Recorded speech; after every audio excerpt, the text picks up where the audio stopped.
bago po ako bumaba ng ng pwesto, siniguro ko na yung NASAP is hindi na nag-i-exist.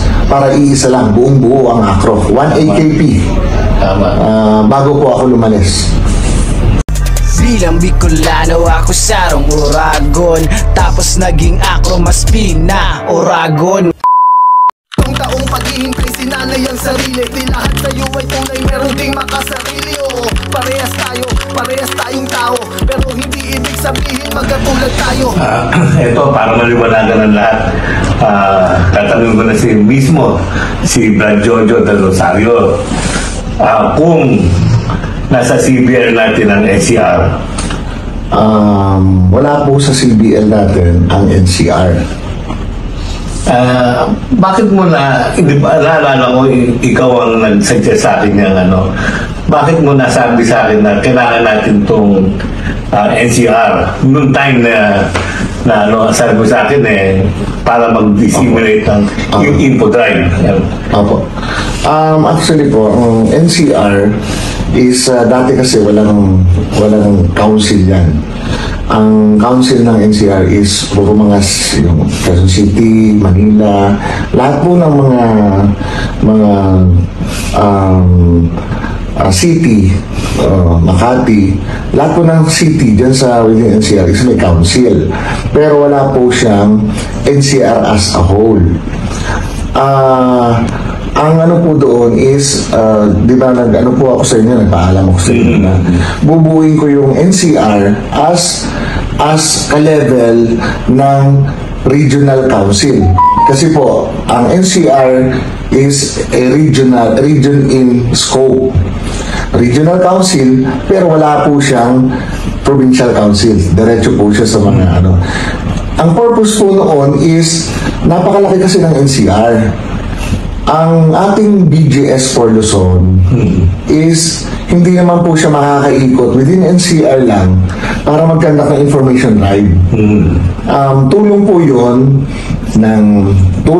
para makatulong yun sa ating BGS for Luzon na yung regional council, siya yung mag-iikot doon sa mga cities within NCR, Metro Manila, na mag-conduct ng info drive.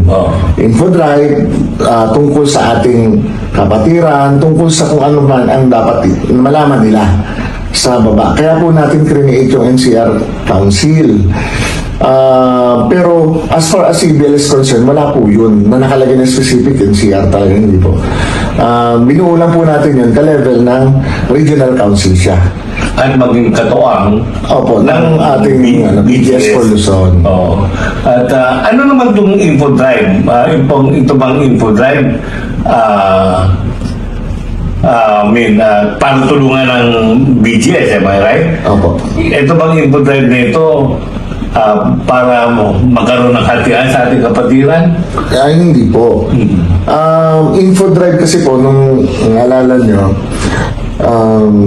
nung ako ang NGS noon, umiikot ako sa lahat. In fact, bawat visit ko sa mga council sa baba, especially nung nag-ikot ako sa Mindanao, kung saan-saan lupalot, to disseminate na yung hindi nila alam. Tama.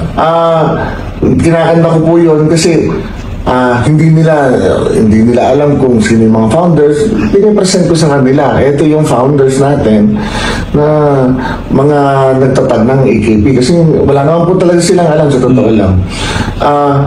Tapos, ang sinasabi ko po sa kanila is nagdi-disseminate ako. Ito yung structure natin. Ito yung national council. Sa baba may regional, may provincial, merong municipal and city council, and then the chapters. Yung government natin.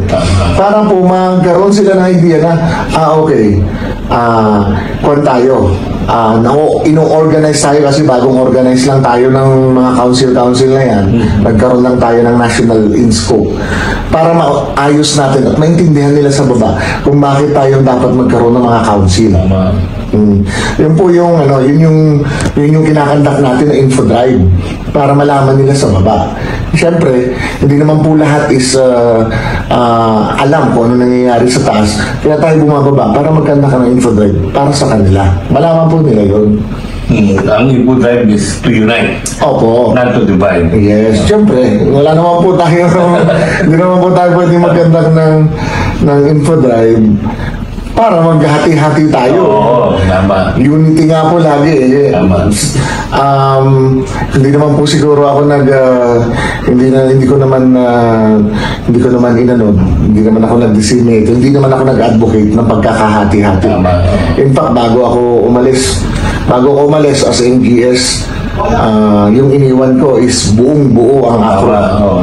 Walang ibang paksyon dyan, kasi nung dati meron pa nangyasap.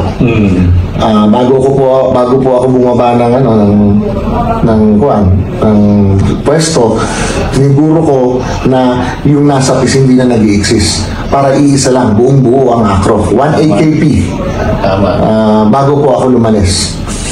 Kaya yan, maliwanag sa lahat ha. Ang NCR, ginawa ni Colonel Jojo para makatulong sa BGS natin at sa mga founders rin kung anong gusto namin ipaalam sa mga buong kapatiran. Sana wag na malito at wag na nating bigyan ng kahulugan ang NCR sa part na siya input drive lang ang dapat obligasyon niyang gawin. Yun lang. Maraming salamat sa inyo lahat. Long live. Okay po.